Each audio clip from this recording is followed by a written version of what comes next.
Hello friends, welcome to study with KG Guru. Friends, आज हम CRPF trades one में जो जॉब नोटिफिकेशन निकला है, ड्राइवर, मैकेनिक्स और बहुत सारे पोस्टों पे निकला है, तो उस पे जो हम प्रीवियस ईयर जो टेस्ट सीरीज जो श्रृंखला स्टार्ट किए हुए हैं जी के जी एस का, देखिए क्या है जी के जी एस का। तो जी के जी एस में हम जो पॉलिटी का आज हम स्टार्ट करेंगे, पॉलिटी का क्लास नंबर 1, क्योंकि आपको बता दें, देखिए करंट अफेयर भी हम स्टार्ट कर चुके हैं। उसके बाद जो मतलब जो ऑल सब्जेक्ट का जो क्वेश्चन आपसे पूछे जाते हैं, वैसा भी क्वेश्चन हम आपके मतलब जो क्लास है, क्लास में हम डिस्कस कर चुके हैं। उसका प्ले लिस्ट जो है बन चुका है, तो वहाँ से जाकर आप लोग तैयारी कर सकते हैं। और आज हम पॉलिटी का क्लास नंबर 1 डिस्कस करने वाले हैं। इसी तरह हिस्ट्री का भी लाएंगे, जियोग्राफी का भी लाएंगे और इकोनॉमिक्स का भी लाएंगे। तो समझ गए होंगे। तो क्या करना है, चैनल पे नए हैं तो चैनल को सब्सक्राइब कर दीजिएगा और क्लास को शेयर कर दीजिएगा। तो स्टार्ट करते हैं, और उससे पहले एक बार सिलेबस देख लीजिए। देखिए, general intelligence and reasoning 25 question देखने को आपको मिल जाएगा। कितना क्वेश्चन? 25 क्वेश्चन। उसके बाद देखिए general knowledge and general awareness 25 question देखने को मिल जाएगा। मैथमेटिक्स से 25 क्वेश्चन देखने को मिलेगा, और जनरल हिंदी और जनरल इंग्लिश से 25 रहेंगे। लेकिन आपको एक सेक्शन करना है, तो आप लोग जनरल हिंदी जो है ना, जनरल हिंदी से जो 25 क्वेश्चन जो पूछे जाएंगे वो कीजिएगा, क्योंकि 25 में से आप लोग कम से कम 20 से 25 क्वेश्चन सही कर सकते हैं। तो देखते हैं आज का फर्स्ट क्वेश्चन पे। क्वेश्चन क्या है, देखिए ये सब क्वेश्चन पूछे गए हैं और आपसे एग्जाम में पूछे जाएंगे। तो क्वेश्चन है, निम्नलिखित में से कौन भारतीय संविधान की संघीय विशेषता नहीं है? बताइए। ऑप्शन ए देखिए, ऑप्शन बी है, ऑप्शन सी, ऑप्शन डी। तो ऑप्शन ए में क्या है? दोहरी सरकार। ऑप्शन बी में क्या है? शक्तियों का विभाजन। ऑप्शन सी क्या है? अखिल भारतीय सेवाएं है। और ऑप्शन डी जो है लिखित संविधान है। तो देखिए क्वेश्चन सही से पढ़िए। क्वेश्चन यहाँ पे दिया हुआ है, निम्नलिखित में से कौन भारतीय संविधान की संघीय विशेषता नहीं है?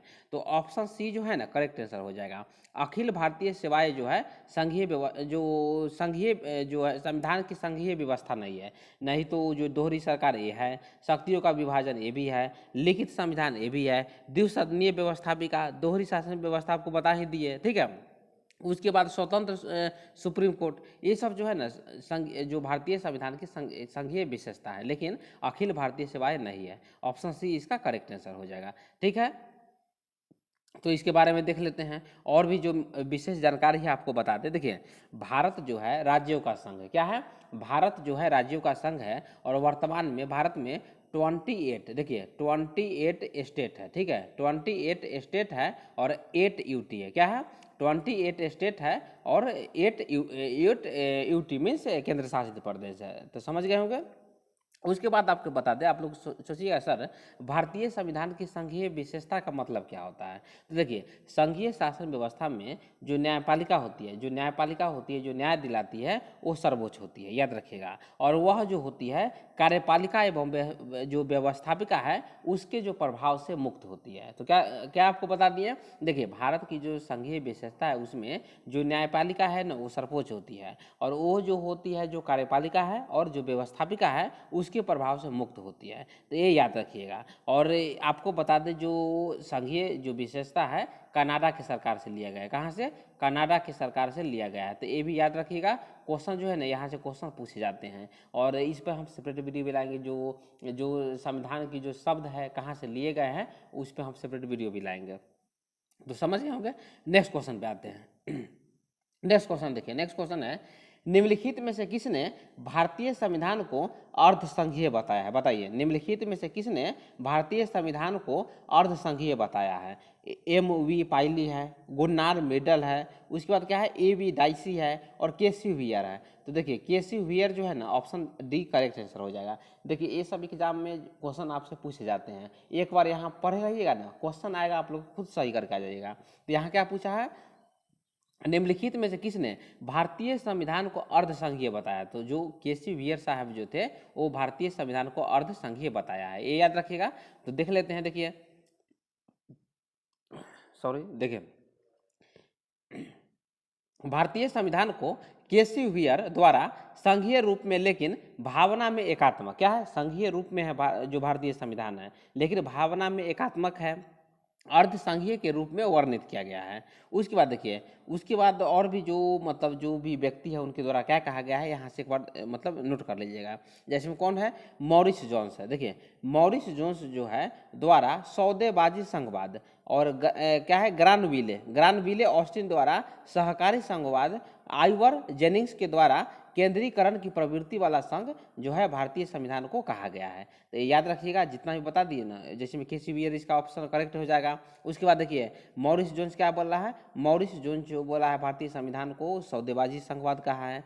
ग्रानविले ऑस्टिन क्या बोला है, सहकारी संघवाद बोला है। तो ये सब आप लोग एक बार पढ़ लीजिएगा ना, यहाँ से नोट कर लीजिए, क्वेश्चन आपसे पूछे जाएंगे। नेक्स्ट क्वेश्चन पे आते हैं, थर्ड क्वेश्चन पे। क्वेश्चन क्या है, क्वेश्चन देखिए, संविधान सभा के संदर्भ में निम्नलिखित में से कौन सा कथन सही है। तो देखिए संविधान सभा के संदर्भ में कौन सा कथन सही है पूछा है, कौन सा कथन सही नहीं पूछा है वो नहीं पूछा है। तो क्वेश्चन सही से पढ़िएगा, यहाँ पूछा कौन सा कथन सही है, तो आपको क्या करना है, ऑप्शन ए देख लीजिए, ऑप्शन बी देखिए, ऑप्शन सी देखिए, ऑप्शन डी देखिए। क्या करना है, ऑप्शन ए देखिए, option B, option C, option D. जब चारों ऑप्शन आप एक बार पढ़िएगा ना, तो ऑप्शन बी जो है ना इसका करेक्ट आंसर हो जाएगा। देखिए संविधान सभा ने जनवरी 1950 ईस्वी में, मतलब जनवरी 1950 में राष्ट्रगान को अपनाया है। तो बहुत सारे एग्जाम में ये क्वेश्चन पूछे गए हैं, तो ये क्वेश्चन आपके लिए महत्वपूर्ण है, मतलब VVI है, समझ गए ना। तो क्या है, संविधान सभा ने जनवरी 1950 में राष्ट्रगान को अपनाया है, मतलब ऑप्शन बी जो है इसका करेक्ट आंसर हो जाएगा। तो देख लेते हैं। और देखिए भारत के राष्ट्रगान को 24 जनवरी 1950 को संविधान सभा द्वारा अपनाया गया था। तो डेट भी पूछ देता है, कब अपनाया गया था, 24 जनवरी 1950 ईस्वी को, ठीक है। उसके बाद देख लीजिए, इसे पहली बार 27 दिसंबर 1911 को कोलकाता सन में गाया गया था। और आपको बता दें उस समय जो 1911 ईस्वी में जो कलकत्ता जो कांग्रेस के अध्यक्ष थे, जब मतलब बैठक बैठी थी, तो 1911 की जो कांग्रेस सभा की जो अध्यक्षता किए थे बिशन नारायण दत्त ने किए थे, और कहाँ पे, कलकत्ता अधिवेशन में किए थे, ये याद रखिएगा। उसके बाद देखिए संविधान सभा ने मई 1949 ईस्वी में, कब, संविधान सभा ने मई 1949 ईस्वी में राष्ट्रमंडल की भारत की सदस्यता की पुष्टि की है। कब की है, तो 1949 ईस्वी में, ये याद रखिएगा। उसके बाद देखिए 24 जनवरी 1950 ईस्वी को भारतीय संविधान सभा ने वंदे मातरम को एक राष्ट्रीय गीत के रूप में अपनाया है। तो ये भी याद रखिएगा। देखिए जो 24 जनवरी 1950 को जो वंदे मातरम जो भारत के राष्ट्रीय गीत है उसको संविधान सभा द्वारा क्या किया गया है, तो अपनाया गया है। ऐसा भी क्वेश्चन देखने को मिल जाता है। और एक जो ये पॉइंट नोट कर लीजिएगा, 22 जुलाई 1947 की घटना है। कब है, 22 जुलाई 1947 को संविधान सभा ने स्वतंत्र भारतीय ध्वज को अपनाया है। तो जितना भी पॉइंट बताया है ना, सब आपके लिए महत्वपूर्ण है, क्वेश्चन जो है यहाँ से पूछे जाते हैं। नेक्स्ट क्वेश्चन नंबर 4 पे आते हैं। क्वेश्चन क्या है, देखिए भारत के संविधान को बनाने वाली संविधान सभा में कितनी महिला सदस्य थे। तो देखिए ऑप्शन ए क्या है, 12, ऑप्शन बी क्या है, 10, ऑप्शन सी क्या है, 14, ऑप्शन डी क्या है बताइए, ऑप्शन डी 15 है। तो देखिए क्वेश्चन जो है ना VVI क्वेश्चन है, यहाँ से क्वेश्चन पूछे जाते हैं। तो आपको बता दें जब जो भारत की संविधान बना था, तो संविधान सभा में जो महिला सदस्यों की संख्या थी 15 थी। कौन थी, कितने थे, 15 थे। और इसमें जो महत्वपूर्ण जो महिला थी कौन कौन थी, दुर्गाबाई देशमुख थी, विजया लक्ष्मी पंडित थी, ठीक है। उसके बाद लीला रॉय थे, उसके बाद आपका कमला चौधरी थी, सरोजिनी नायडू जी थे, सुचिता कृपलानी जी थे। तो इनके बारे में आप लोग जान के रहिएगा, क्वेश्चन जो है ना पूछे जाते हैं। तो जो 15 महिला जो थे उनके बारे में आप लोग जान जाइएगा, जो संविधान सभा में वो क्या हुए थे, मतलब शामिल हुए थे, सदस्य थे उनका, याद रखिएगा। तो देख लीजिए और भी क्या है, देखिए 15 मतलब 15 जो है महिला सदस्य भारत के संविधान को बनाने वाले संविधान सभा का हिस्सा थे, याद रखिएगा। 6 दिसंबर 1946 को संविधान सभा का गठन किया गया था। देखिए कब किया गया था, 6 दिसंबर 1946 ईस्वी को संविधान सभा का गठन किया गया था। संविधान सभा का विचार 1934 ईस्वी में एम एन राय के द्वारा प्रस्तावित किया गया था। और आपको बता दें एम.एन. राय जी से क्वेश्चन पूछे जाते हैं, तो उनके बारे में जितना भी आपको विशेष जानकारी हो आप लोग पढ़ लीजिएगा। किनके बारे में, एम.एन. राय जी के बारे में। और उसके बाद देखिए, और आपको बता दें जो मतलब आपका जो अस्थायी अध्यक्ष जो संविधान सभा में जब 1946 में स्थापना किया गया था, मतलब गठन किया गया था, तो उस समय जो अस्थायी अध्यक्ष थे सच्चिदानंद सिन्हा जी थे, और अस्थायी अध्यक्ष कौन थे, डॉक्टर राजेंद्र प्रसाद जी थे। तो क्वेश्चन पूछ देगा संविधान सभा जो 1946 में जो गठन किया गया था, उस समय अस्थाई अध्यक्ष कौन थे? तो कौन थे? डॉक्टर राजेंद्र प्रसाद जी थे। और अस्थाई अध्यक्ष, देखिए अस्थाई अध्यक्ष कौन थे? तो सच्चिदानंद सिन्हा जी थे। तो इतना आप नोट रखिएगा। उसके बाद देखिए संवैधानिक सलाहकार कौन थे? BN राव। तो देखिए क्वेश्चन यहाँ से क्वेश्चन पूछ देता है, संविधान सभा में जो संवैधानिक सलाहकार कौन थे? BN राव जी थे। और बहुत सारे स्टूडेंट हैं गलत करके आ जाते हैं, BN राव जी की जगह पे डॉक्टर भीमराव अम्बेडकर जी, मतलब जो आंसर है वो करेक्ट करके आ जाते हैं, लेकिन आपको गलत नहीं करना है। यदि क्वेश्चन पूछ दे मसौदा समिति का अध्यक्ष कौन है, तो डॉक्टर भीमराव अम्बेडकर जी है, लेकिन संवैधानिक सलाहकार का अध्यक्ष यदि आपसे पूछ दे तो BN राव जी है, ये याद रखिएगा। नेक्स्ट क्वेश्चन 5 क्वेश्चन पे आते हैं। क्वेश्चन क्या है? भारत की संविधान सभा की सदन समिति के क्या है? भारत की संविधान सभा की सदन समिति के अध्यक्ष कौन थे?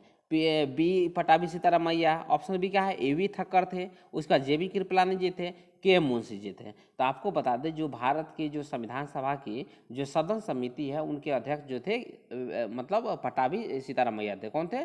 पटाभी सीतारामैया जी थे। तो ऑप्शन ए जो है इसका करेक्ट आंसर हो जाएगा। तो देखिए बी पटाभी सीतारामैया भारत के संविधान सभा की हाउस कमेटी के अध्यक्ष थे।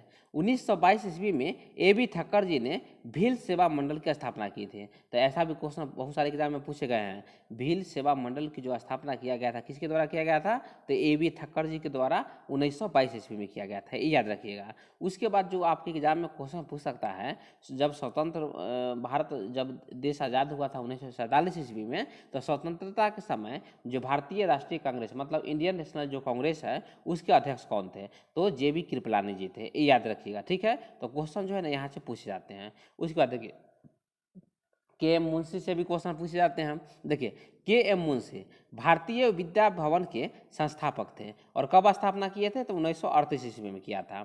और उसके बाद देखिए भारत की संविधान सभा के सदस्य भी थे और कृषि और खाद्य मंत्री भी थे। कौन? KM मुंशी जी थे। तो याद रखिएगा ऑप्शन इसका क्या हो जाएगा? 5 का option A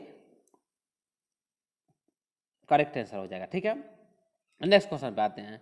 next question 6 question पे आते हैं। क्वेश्चन क्या है? क्वेश्चन देखिए निम्नलिखित में से कौन सा शब्द भारत के संविधान की प्रस्तावना में गणराज्य शब्द से पहले नहीं है? गणराज्य शब्द से पहले नहीं है। तो आप लोग सोच में पड़िएगा सर गणराज्य क्या है? देखिए गणराज्य का मतलब ये होता है कि राजा का पुत्र राजा नहीं बनेगा, वही मतलब गणराज्य कहलाता है। यहाँ पे जैसे में इलेक्शन होता है, अभी प्रधानमंत्री कोई है, जब इलेक्शन होगा और दूसरा व्यक्ति भी मतलब क्या हो सकते हैं? प्रधानमंत्री बन सकते हैं या मुख्यमंत्री बन सकते हैं या कोई पद पे जा सकते हैं। तो वही जो है आप उसको मतलब गणतंत्र बोल सकते हैं। क्या बोल सकते हैं? रिपब्लिक मीन्स गणतंत्र बोल सकते हैं। और पहले क्या था? जब प्रजातंत्र था तो प्रजातंत्र में राजा का पुत्र ही राजा बनता था। तो आप लोग जानते होंगे जैसे में कौन, जैसे मुगल सम्राट ले लीजिए बाबर के बाद हुमायूं आया, हुमायूं के बाद फिर कौन आया? अकबर आया। ठीक है, अकबर के बाद जहांगीर आया। तो इसी तरह मतलब वो था प्रजातंत्र था। लेकिन अभी जो मतलब इंडिया में है वो गणतंत्र है। समझ गए होंगे गणतंत्र और प्रजातंत्र में अंतर आप लोग समझ गए होंगे। तो क्वेश्चन था निम्नलिखित में से कौन सा शब्द भारत के संविधान की प्रस्तावना में गणराज्य शब्द से पहले नहीं है? संप्रभु, ठीक है, लोकतांत्रिक, संघीय, समाजवादी। तो ऑप्शन सी जो है ना करेक्ट आंसर हो जाएगा। ऑप्शन सी करेक्ट आंसर हो जाएगा। जो संघीय है ना वो मतलब भारत की प्रस्तावना में गणराज्य शब्द से पहले नहीं है। ऑप्शन सी करेक्ट आंसर हो जाएगा। तो देख लीजिए जैसे में भारत की प्रस्तावना आप लोग पढ़ते होंगे, हम भारत के लोग, भारत को, है ना? तो यही बात है। देखिए प्रस्तावना भारत को एक संप्रभु, समाजवादी, पंथ निरपेक्ष, बोलिए धर्म निरपेक्ष के जगह पे ना पंथ निरपेक्ष लिखा जाता है, और लोकतांत्रिक गणराज्य घोषित करती है। भारतीय संविधान की प्रस्तावना में प्रयुक्त सूचक शब्द क्या है? जो भारतीय संविधान की प्रस्तावना में जो प्रयुक्त सूचक शब्द आपको पता है ना, हम भारत के लोग, है ना, हम भारत के लोग, संप्रभु, समाजवादी, पंथ निरपेक्ष, लोकतांत्रिक, गणराज्य, न्याय, स्वतंत्रता, समानता और बंधुत्व। तो ये सब आप पढ़ के जाइएगा। क्वेश्चन जो है ना इस तरह भी क्वेश्चन आपसे पूछे जाते हैं। नेक्स्ट क्वेश्चन पे आते हैं, 7 क्वेश्चन पे आते हैं। विवेक क्वेश्चन है।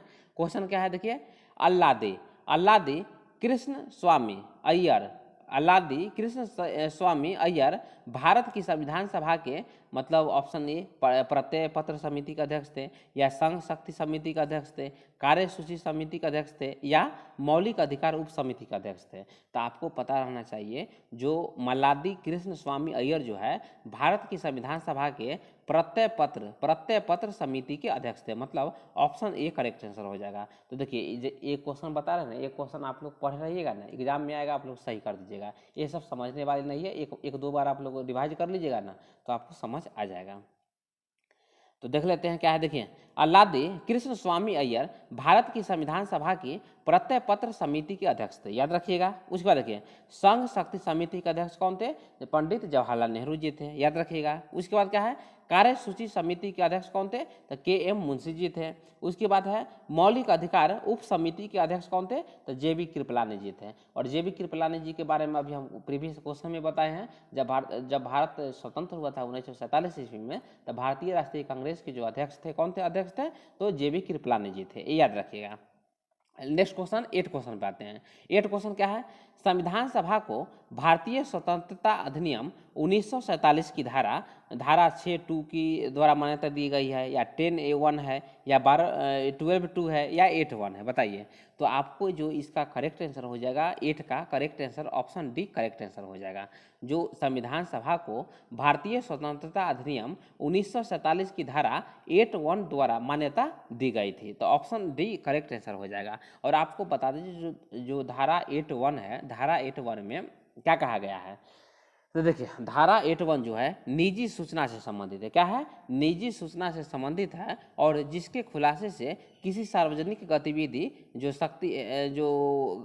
मतलब जो किसी सार्वजनिक गतिविधि हो या हित पर जो कोई भी संबंध इससे संबंधित नहीं हो, तो धारा 8(1) में बोला गया है। तो 8 का समझ गए होंगे, 8 का ऑप्शन जो डी है करेक्ट आंसर हो जाएगा, ठीक है।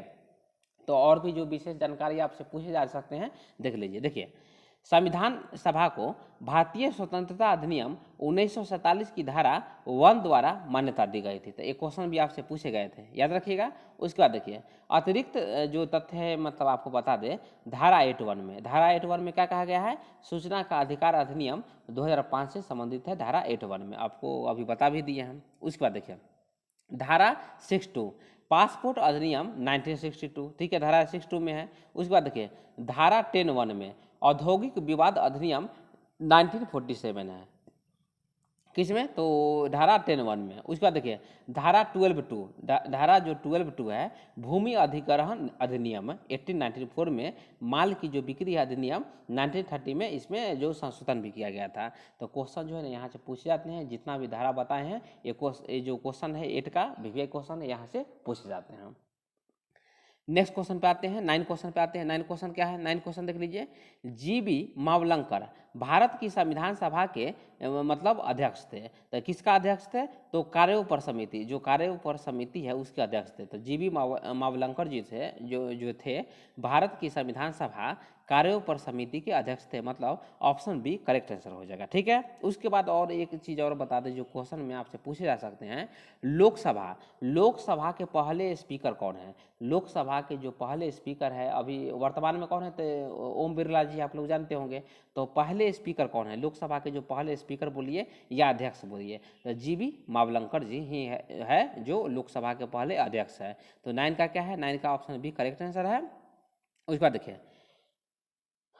क्या है, देखिए मौलिक अधिकारों, अल्पसंख्यकों और आदिवासी और बहिष्कृत क्षेत्रों पर जो सलाहकार समिति के जो अध्यक्ष थे वल्लभ भाई पटेल जी थे। आप लोग जानते होंगे लौह पुरुष किन्हें कहा जाता है, तो सरदार वल्लभ भाई पटेल जी को बोला जाता है। उसके बाद देखिए व्यापार समिति के अध्यक्ष कौन थे, के.एम. मुंशी जी थे। उसके बाद देखिए राष्ट्रीय ध्वज पर तदर्थ समिति के अध्यक्ष कौन थे, तो राजेंद्र प्रसाद जी थे। तो जितना भी अध्यक्ष बताए हैं यहाँ से क्वेश्चन जो है ना पूछे जाते हैं। VVI है, आप लोग मत बोलिए सर आप लोग मतलब आप पढ़ाए नहीं, सब यहाँ से आप एक बार रिवीजन कर लीजिए, 2 बार रिवीजन कर लीजिए, क्वेश्चन आएगा वहाँ से सही कर सकते हैं। तो आते हैं आज का लास्ट क्वेश्चन पे आते हैं। लास्ट क्वेश्चन क्या है, देखिए संविधान सभा का 10वां सन कब आयोजित किया गया था, बताइए। संविधान सभा का जो 10वां सन है 6 से 17 अक्टूबर 1949 को मतलब आयोजित किया गया था। तो देखिए यहाँ से भी क्वेश्चन पूछे जाते हैं, तो ये क्वेश्चन आपके लिए महत्वपूर्ण है। एक बार आप पूरा पढ़ लीजिएगा, एक बार पूरा पढ़ लीजिएगा ना आपको समझ आ जाएगा। देखिए यहाँ पे क्या है, स्वतंत्र भारत के लिए संविधान का मसौदा तैयार करने के लिए अपने ऐतिहासिक कार्य को पूरा करने के लिए संविधान सभा को 2 साल 11 महीने और 17 दिन लगे थे। देखिए क्वेश्चन, संविधान सभा का निर्माण में कितना समय लगा था, तो देखिए ऑप्शन में लगभग 3 साल भी लिखा रहा था, याद रखिएगा। तो यदि आपको लगभग 3 साल भी लिखा रहे तो आंसर करेक्ट कर सकते हैं लगभग 3 साल। यदि आपका ऑप्शन में यदि लिखा रहेगा 2 साल 11 महीने और 17 दिन, तो इसका जो करेक्ट आंसर हो जाएगा ना, यही होगा 2 साल 11 दिन और 2 साल 11 महीने और 17 दिन संविधान सभा के निर्माण में लगा था, याद रखिएगा। और यदि ऑप्शन में 2 साल 11 महीने और 17 दिन नहीं रहेगा और ऑप्शन में यदि लगभग 3 साल लिया रहेगा ना, तो आंसर इसका करेक्ट आंसर हो जाएगा। क्योंकि हम बहुत सारे एग्जाम में देखे हैं जहाँ पे लगभग 3 साल भी दिया हुआ है और बहुत सारे एग्जाम में 2 साल 11 महीने और 17 दिन भी दिया हुआ है, याद रखिएगा। उसके बाद देखिए इस अवधि के दौरान इसने कुल 165 दिनों को कवर करते हुए 11 सन आयोजित किए थे। पहला सन कब हुआ था? पहला सन जो हुआ था 9 से 23 दिसंबर 1946 को हुआ था। दूसरा सन हुआ था 20 से 25 जनवरी 1947 को हुआ था। तीसरा सन 28 अप्रैल से 2 मई 1947 को हुआ था। तो इसी तरह ना, और 11वां सन कब हुआ था? तो 14 से 26 नवंबर 1949 तक हुआ था। तो जितना भी आपको पॉइंट बताए हैं यहाँ से आप लोग तैयारी कर सकते हैं, ठीक है। तो क्या करना है, देखिए तैयारी इसी तरह जो है रेगुलर वीडियो आते रहता है। पॉलिटी का भी आ गया, उसके बाद हिस्ट्री का भी लाएंगे, उसके बाद जो टेस्ट सीरीज का जो मतलब जो पूरा क्वेश्चन जो जैसे में मतलब जो मिक्स क्वेश्चन रहते हैं, हिस्ट्री का भी, सिविक्स का भी, करंट अफेयर भी रहेंगे, उसके बाद आपका मतलब जो साइंस का भी रहेंगे। तो इस पर भी हम सेपरेट वीडियो आपको लाते रहेंगे। तो क्या करना है, चैनल पे नए हैं तो चैनल को सब्सक्राइब कर दीजिएगा। मिलते हैं नेक्स्ट वीडियो में। जय हिंद, जय भारत।